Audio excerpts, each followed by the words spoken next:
Hey race fans, Tim Day Jr. here with a race report from the Super Tour weekend at Virginia International Raceway, VIR, and I'm here to report it was a challenging weekend. VIR is technically a very demanding track, and when you combine that with damp, cold conditions, low mechanical grip, and 65 to 68 cars in our run group, no, this is not a typo, add in a few inexperienced drivers, and Murphy's Law is going to take over. What can go wrong will go wrong, and it did in the course of this weekend. Let's ride along with a video from my teammate, TJ, and you can visualize what we saw throughout most of the sessions, which unfortunately many of them had yellow flags and black flags.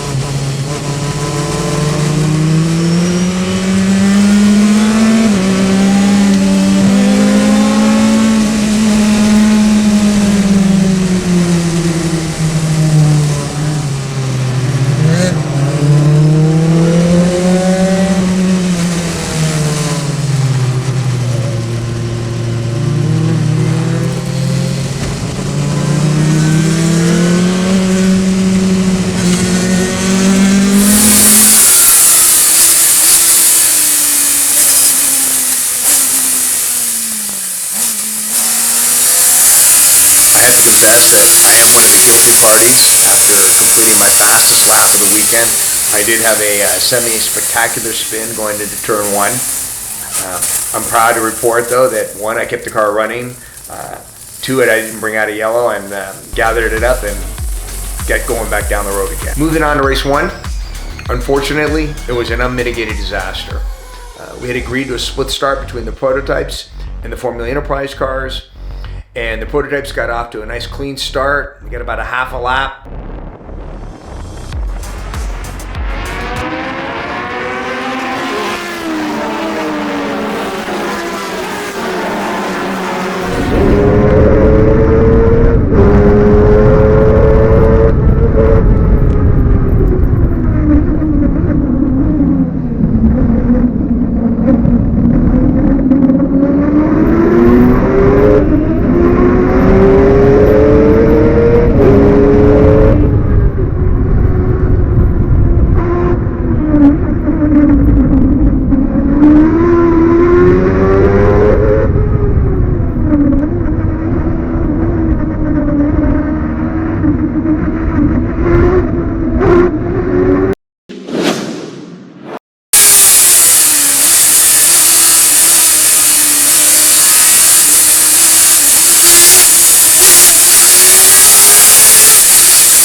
We didn't get but half a lap until we went to full course yellow. And the reason for that is that the front row of the Formula Enterprise start tangled going into turn one, taking out several cars.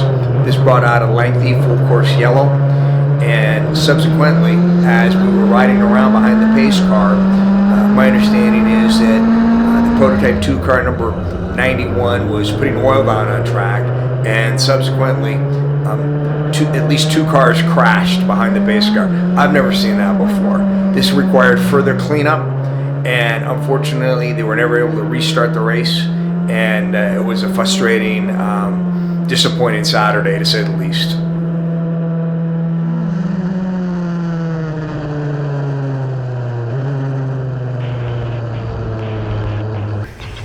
Moving on to Sunday's race.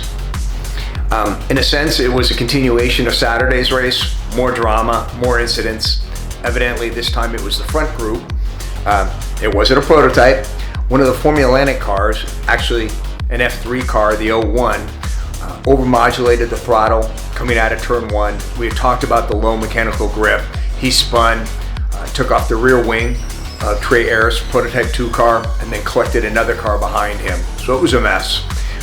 That brought out an immediate full course caution.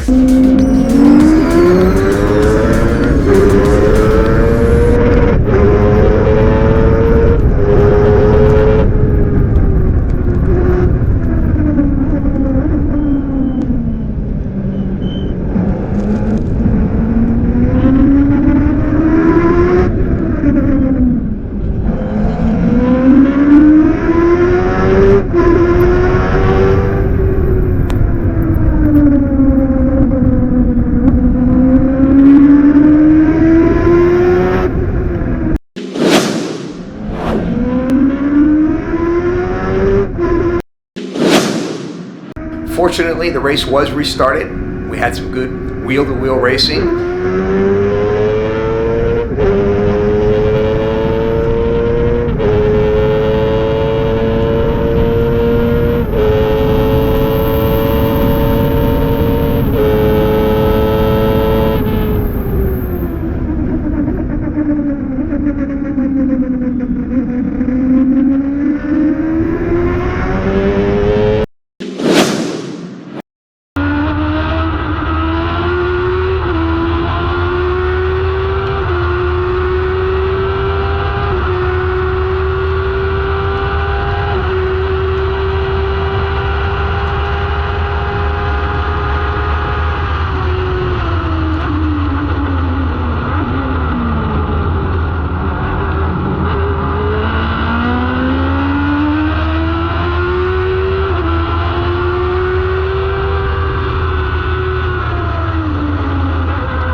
But unfortunately, the prototype 2 car, the 91, which had been leaking oil on Saturday, and now caught fire. And I think there's some important lessons embedded in this. One, if you're on fire, get to a corner worker station as fast as possible. Get out of your car as fast as possible and request a fire extinguisher. They will not come out and help assist you. And if you don't ask for that fire extinguisher, you may have to wait till the emergency crew gets there to assist you with that dire situation. They were able to extinguish the fire and move that car out of the way. And the race was restarted, and we had some good wheel-to-wheel racing, and thankfully we were able to finish under green lap conditions.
So let's wrap up this race report and look at some results. Here's the podium for Prototype 1 on Saturday. On Sunday, pretty much the same racers, just trading spots. And here's the podium for Prototype 2 on Saturday and now Sunday. Let's take a look at the national point standing for the Hoosier Super Tour since we've completed 5 out of 11 events. Here's the P1 standings prior to the event, now after, with Chip Romer leading the way. Here are the P2 standings prior to the event and now after, with Tom Kaufman leading the way. Well, that's a wrap of our prototype race report from VIR. Thanks for watching, and we hope you enjoyed it. We welcome any questions or comments in the comment section below, and don't forget to subscribe. And a big shout out to our supporters, Goodyear Racing Tires, they make you fast, and George Dean Racing Engines. Winning begins there. And with that, we hope to see you at the racetrack.